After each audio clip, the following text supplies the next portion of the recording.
119편 전체의 말씀의 주제가 하나님의 말씀. 한 주제를 가지고 176절까지 만들어낼 수 있다고 하는 게 굉장한 영성입니다. 또 하나 특이한 것은 각 절마다 성경에 대한 또 다른 표현들이 이렇게까지도 다양하게 표현이 될 수가 있겠구나 싶을 정도로 성경에 대한 여러 가지 많은 표현들이 119편 속에 여러 가지 모습으로 등장을 하고 있죠.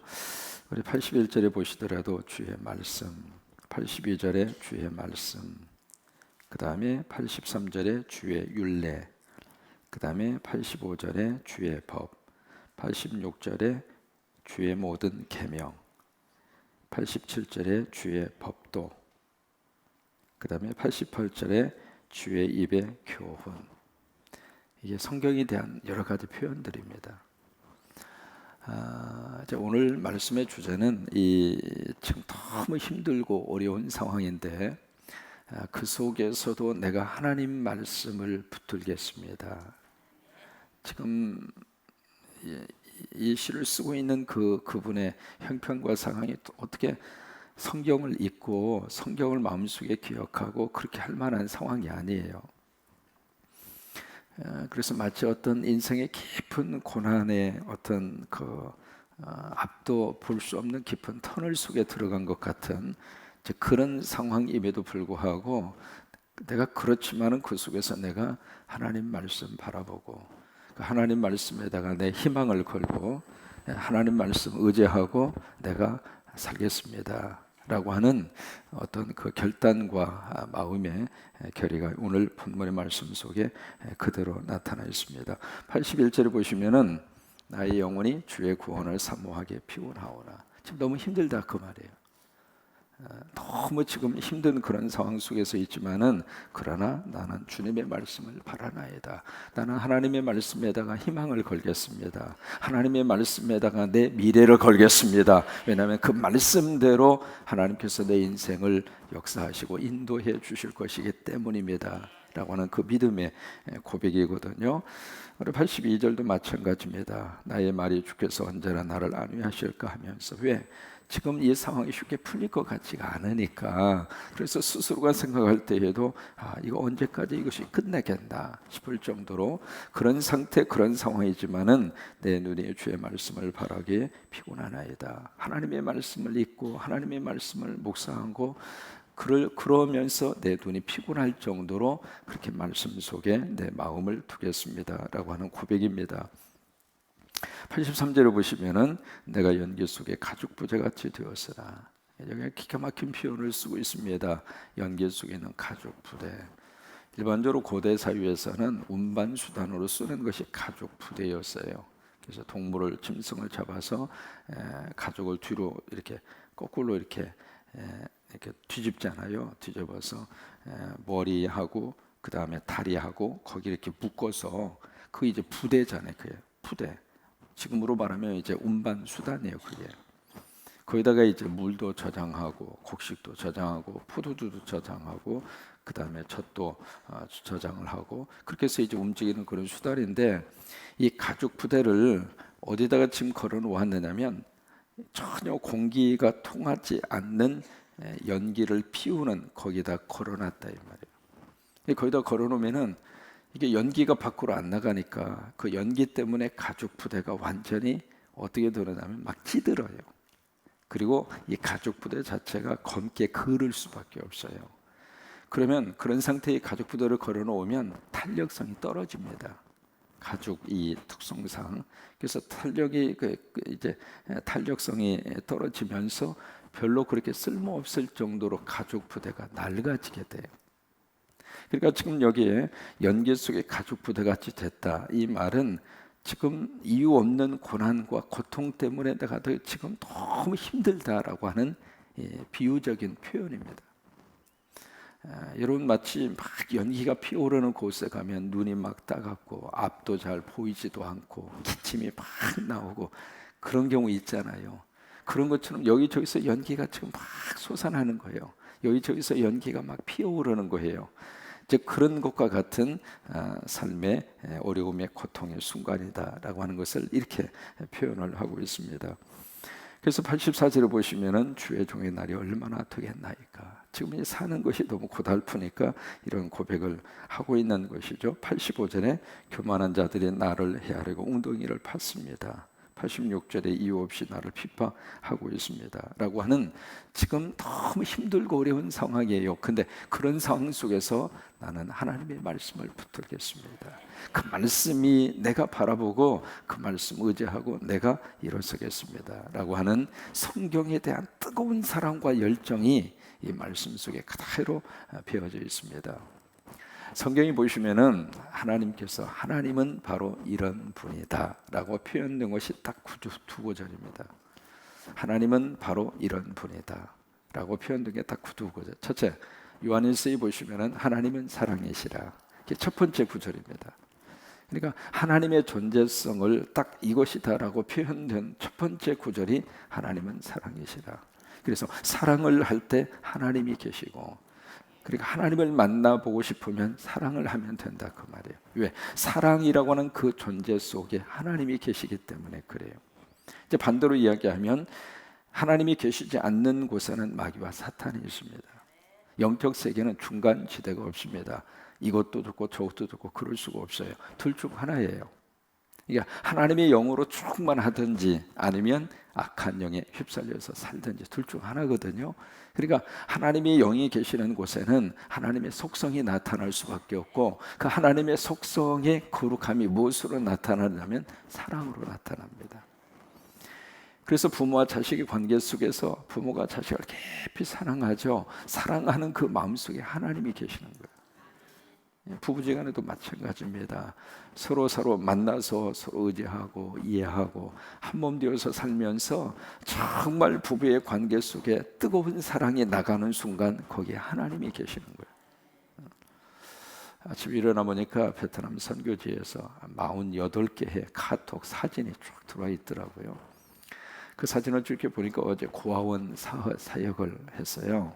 선교사님 운영하는 고아원에 가서 그 아이들을 위해서 이제 사역을 하고 그 아이들과 함께 프로그램을 진행을 하고, 근데 이제 아이들과 함께 찍은 사진들 이렇게 보면서 뭘 느꼈느냐면, 참 이분들 행복하다. 우리 선교사님들이 그 사진을 찍으면서 말이죠, 아이들을 그렇게 끌어안고 찍은 사진들이 인상 쓴 사진이 하나도 없어. 물론 우리는 카메라 앞에 가면 야 하고서 이제 찍기도 하겠습니다만은, 그렇게 하고 억지로 웃는 웃음하고요, 웃어서 웃는 웃음하고 다르거든요. 웃어주는 웃음하고 진짜 웃는 웃음하고 틀려요. 표정 속에서 그게 다를 수밖에 없거든요. 근데 우리 선교사님들이 가서 그 학생들을 끌어안고 같이 찍고 있는 그 표정 자체가 그렇게 행복하게 보였어요. 왜 그럴까? 거의 사랑이 있으니까 그래요. 그러니까 사랑이 있는 곳에 하나님이 계셔요. 미움이 있는 곳에는 악한 영이 있는 거예요. 어두운 영이 있는 거예요. 그런 것처럼 하나님은 바로 사랑이시라. 요한일서 말씀이 첫 번째 말씀이고, 두 번째는 하나님은 말씀이라. 그래서 요한복음 1장 1절의 말씀, 그러니까 말씀이 하나님이고 하나님이 말씀이라고 하는 거예요. 그러니까 여기에 삶에 너무 힘들고 고통스러운 순간에 내가 성경을 붙들겠습니다. 그 이야기는 나는 하나님을 붙들겠습니다 그 말이에요. 이 말씀 속에 바로 하나님이 계셔요. 그러니까 우리가 어디서 하나님을 경험하고 하나님을 만날 수 있을까? 성경 속에 들어가야 돼요. 성경 속에 들어가면, 그래서 계시록의 말씀에 보시면은 하나님의 말씀을 읽는 자, 듣는 자, 그 가운데 행하는 자가 복이. 지금 하나님의 말씀을 들으면서 복이 있는 거예요. 하나님의 말씀을 들을 수 있는 이 시간이 행복한 거예요. 물론 새벽에 구여신도 안 나오면 이상할 것 같아서 억지로 나오신 분이 한 분도 안 계시지만, 이 새벽에 하나님의 말씀을 들을 수 있다는 이 자체가 하나님의 복이거든요. 왜? 거기에 하나님이 계시니까. 미국에 어느 한 분이 성경을 참 사랑을 해서 성경을 이렇게 읽으시다가 창세기 말씀을 쭉 읽다가 어느 단어에 필이 팍 하고 꽂혔어요. 이거 무슨 말이냐면 영어로 콜타르라고 하는 말, 콜타르라고 하는 말이 딱 꽂힌 거예요. 노아가 이제 방주를 만들잖아요. 방주를 만드는데 역청이라고 번역이 되어 있습니다. 역청이라고 하는 말이 거기에 나오거든요. 그래서 방주를 이렇게 만들어 가는데 그 나무와 나무 사이를 뭔가 이렇게 방수 처리를 해야 되잖아요. 방수 처리를 할 때 역청으로 발랐다라고 하는 단어가 나오는데, 이분이 그 단어를 읽으면서 역청? 영어로 이제 콜타르라고 하는 말인데, 이거 거기에 이제 필이 꽂힌 거예요. 그래서 그 단 하나를 붙잡고 중동으로 갑니다. 중동으로 가서 그쪽 일대를 탐사를 했는데 엄청난 유전을 발견을 한 거예요. 여러분, 콜타르라고 하는 것은 아스팔트 가는 거 있잖아요. 그것은 원유에서 추출을 해서 남은 찌꺼기가, 그게 다 추출을 하고 난 찌꺼기거든요. 그게 이제 아스팔트용으로 일반적으로 쓰잖아요. 그러니까 이 사람이 그 역청이라는 말을 보면서 원유를 생각해낸 거예요. 만약에 이렇게 역청이 공개적으로 노출될 정도로 이렇게 많다면 그쪽 지역에 엄청난 양의 원유가 매장이 되어져 있을 것이다. 그 생각을 하고 가서 실질적으로 수출을 해보니까 엄청난 원유를 거기서 개발을 하게 됐어요. 그래서 이제 그분이 석유 회사를 세웠는데 그 회사 이름이 스탠다드 오일 컴퍼니입니다. 지금도 미국의 그 석유 회사가 지금도 존재를 하고 있거든요. 그러니까 하나님의 말씀 속에서 삶의 지혜를 얻은 거예요. 그 말씀 속에서 사업의 아이디어를 얻은 거예요. 여러분, 하나님의 말씀 속에 길이 있어요. 이게 하나님의 말씀 속에 하나님의 답이 있고 인생의 답이 있고, 그래서 힘들수록 이거 붙잡고 우리가 한 해를 살 수 있게 되기를 바랍니다. 한국의 한국 미래 준비 한미준이라고 있습니다. 한국 미래 준비 위원회인가, 아무튼 약자로 한미준이라고 있거든요. 그래서 1000명을 대상으로 안케이드 조사를 했습니다. 무슨 질문을 했느냐면 성경을 정기적으로 읽으십니까? 질문을 했는데 성경을 한 번도 읽지 않는다고 답한 사람이 조금 놀라셔야 됩니다.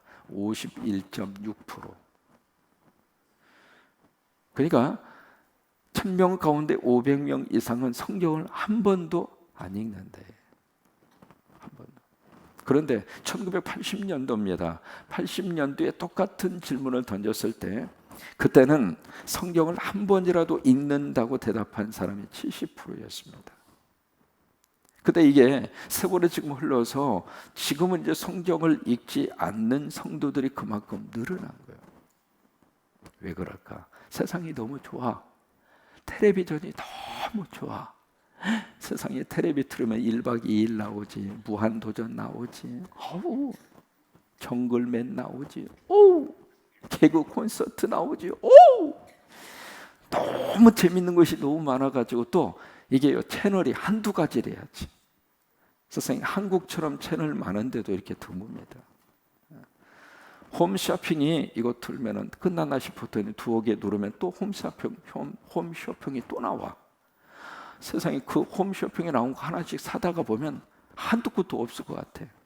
그때 그렇게 보고 있으면은요, 그거 안 사면 나만 뒤처지는 것 같고, 그거 사면 이제 불행 끝, 행복 시작일 것 같고, 근데 딱 사서 보면 별거 아니고, 이 홈쇼핑 채널이 이렇게까지 많이 늘어날 정도로 말이죠. 그러니까 이게 그걸 보고 있다가 보면은 다른 거 보고 싶은 마음이 없는 거예요. 자꾸 우리들의 마음과 생각을 세상이 뺏어가는 거예요. 뺏어가는데 이제는 그것을 차단하고 그것을 절제를 하고 하나님의 말씀이 열려져야 우리나라가 새롭게 열려지게 되는 거예요. 하나님의 말씀이 열려져야 내 마음이 새롭게 열려지게 되고 가정의 분위기가 달라지고 내 영성이 달라지게 되고, 근데 이게 열려지지 않으면, 이게요, 성경이 깨끗하면 내 양심이 더러워지는 거예요. 성경이 더러워지면 내 양심이 깨끗해지는 거예요.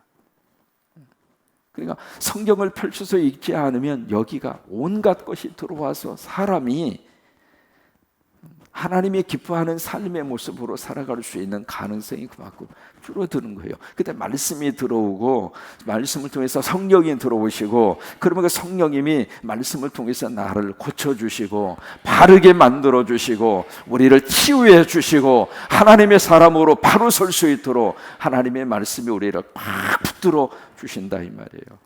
그러니까 오늘 힘들고 고통스러워도 나는 그 말씀을 붙잡고 믿음으로 희망을 가지고 살겠습니다 라고 하는 믿음의 고백이에요. 헨리 나우엔이라고 하는 분이 계세요. 좀 들어보셨을 것 같아요. 이분을 가르쳐서 20세기 영성의 최고가라 그렇게 이야기해요. 참 머리가 뛰어난 사람이었습니다. 20대에 하버드 대학의 정교수가 됐습니다. 보통 머리를 가지고서는 그렇게 할 수 없는 그 자리죠. 모든 것들이 다 포장이 됐습니다. 그분이 남긴 책 가운데 정말 깊은 감동을 주는 책 가운데 하나가 상처 입은 치유자라고 하는 책입니다. 예수님이 상처를 입으시고 그 상처 입은 예수님이 우리를 치유해 주신다고 하는 내용이거든요. 그러니까 주님이 십자가에서 내가 당할 고통, 아픔 다 당하셔서 이미 주님이 상처를 받으신 거예요. 그 상처받은 그 주님이 우리에게 오셔서 우리 상처를 싸매어 주시고 우리 눈물을 씻어 주시고 우리 고통을 이해해 주시고 그게 이제 상처 입은 치유자라고 하는 책의 그런 그 내용이고, 또 하나 예수님을 생각나게 하는 사람들이라고 하는 책도 헨리 나우엔이 쓴 아주 유명한 책 가운데 하나입니다. 근데 이분이 하버드 대학에서 그 좋은 자리에서 강의를 하고 앞길이 보장되어져 있죠. 근데 어느 날 갑자기 이분이 사라진 거예요.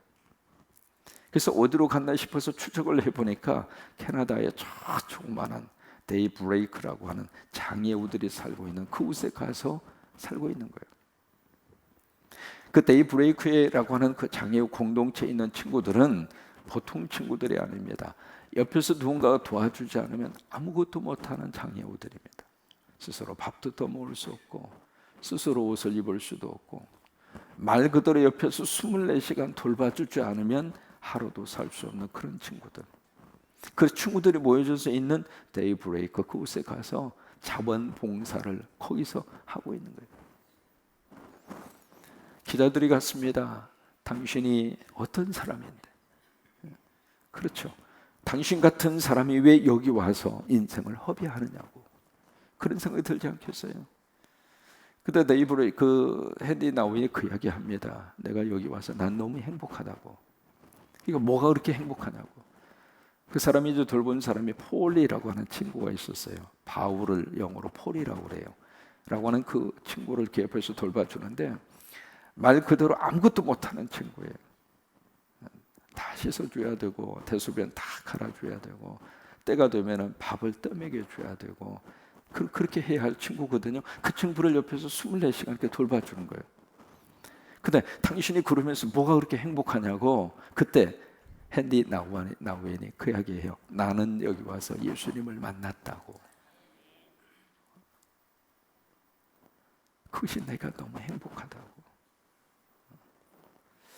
많은 사람들은 저 꼭대기 속에서 예수님을 찾으려고 그랬지만은 난 거기서 예수님을 만날 수가 없었다고. 그런데 바로 여기에 와서 어떤 의미에서 인간 쓰레기라고 생각하는 이 친구들 속에서 어떻게 인간이 이러고도 살 수 있나 그 생각이 들 수밖에 없는 이 속에서 나는 이 친구들을 만나면서 나는 여기서 예수님을 만났다. 그래서 그 사람이 쓴 그 폴이라고 하는 책이 있습니다. 그 친구하고 함께 살면서 거기서 주님과의 깊은 교제가 이루어지는 그 모습을 그 속에다가 거기다가 쭉 기록을 했어요. 여러분, 우리는 세상적인 화려함 속에 하나님이 계신 것처럼 거기에 예수님이 계신 것처럼 성공해야 성령님이 계시는 것처럼 아니라고 하는 거예요. 어떤 의미에서 저 삶의 밑바닥 속에서 눈물을 흘릴 수밖에 없고 참 고통스럽고 내가 지금 오늘 하루를 어떻게 살아야 하지? 그 속에서 너무 안타까운 그 속에서 하나님을 만나고 거기서 예수님을 만나고 거기서 말씀의 능력을 의지하고 그러면서 우리가 하나님의 은혜 속에 살아갈 수 있는 그런 축복을 하나님이 주셨다고 하는 거예요. 만약에 예수님이 성공한 사람들 그룹에만 예수님이 계신다면 우리가 예수님을 어떻게 만나요? 그렇잖아요. 언젠가 소개를 해드린 기억이 납니다. 김정준 박사님이라고 계세요. 한국 구약학계의 1인자 가운데 한 분입니다. 1976년도에 캐톨릭하고 개신교하고 세계 최초로 큰 작업을 하는 한국 교회가 합니다. 그것이 바로 뭐냐면 공동 번역이라고 하는 성경을 캐톨릭하고 개신교가 하나가 돼서 그 작업을 전 세계 최초로 해낸 겁니다. 그 공동 번역의 구약학 번역의 최고 책임자로 김정준 박사님이 그 일을 하셨어요. 그 한국신학대학의 구약학 교수님을 하셨죠. 이분이 폐결핵이 걸렸어요. 폐결핵이 걸려서 막 피를 토하는데 폐결핵 3기였습니다. 마산 요양소에 들어가서 요양을 해요. 하는데 그 마산 요양소는 구조가 어떻게 되어 있느냐면 환자 상태에 따라서 1, 2, 3, 4, 5, 6, 7 그리고 시체실 이렇게 되어 있는 거예요. 환자 상태에 따라서. 1호실에 딱 악화되면 2호실, 2호실에서 악화되면 3호실, 7호실까지 갔다가 7호실에서 돌아가시면 시체실. 구조가 그렇게 되어 있는 거예요. 이 김정준 목사님이 어디까지 갔느냐면 거기에 6호실까지 갔어요. 6호실에서 더 악화되면 7호실, 7호실에서 악화되면 끝나면 시체실이에요. 시체실 가기 직전까지 갔다 그 말이에요. 그래서 이제 아침마다 그냥 피를 토하고 뭐 이제 생명이 왔다 갔다 하는 마지막 그런 순간이죠. 그런 상태에서 피골이 상접해서 침대에 누워 있는데 무슨 생각이 들었냐면 이렇게 죽거나 저렇게 죽거나 똑같이 죽는데 내가 이렇게 이대로 죽을 수는 없다. 그런 마음이 생긴 거예요.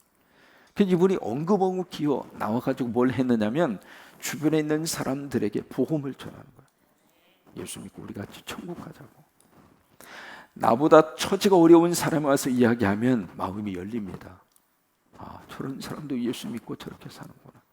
그래서 그 병실에 있는 사람들이 마음을 여는 거예요. 6호실에 있는 사람이 5호실에 와서 증거하는데 감동을 안 먹겠어요.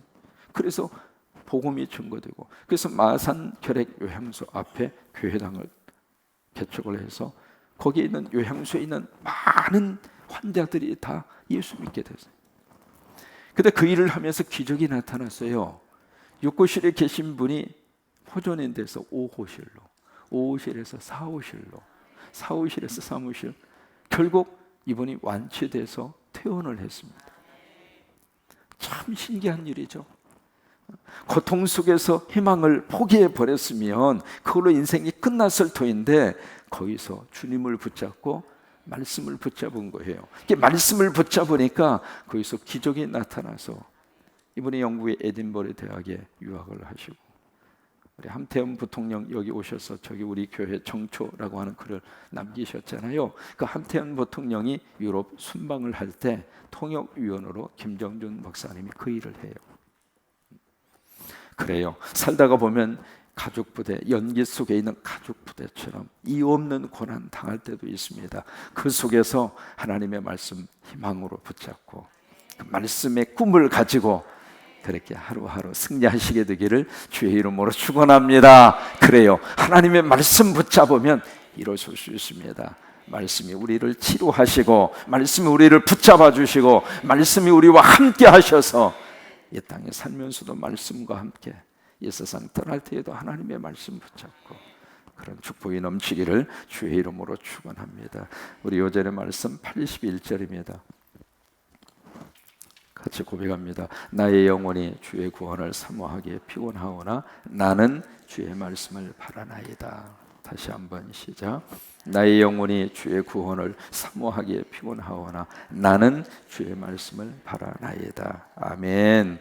거기에 나는 주의 말씀을 바라나이다. 그 말의 뜻은 내 희망을 주님의 말씀 속에다가 두겠습니다. 그 이야기, 내 꿈은, 내 비전과 내 희망과 내 비전은 하나님의 말씀 속에 있습니다 라고 하는 그런 뜻입니다. 다시 한번 81절 시작. 나의 영혼이 주의 구원을 사모하기에 피곤하오나 나는 주의 말씀을 바라나이다. 아멘.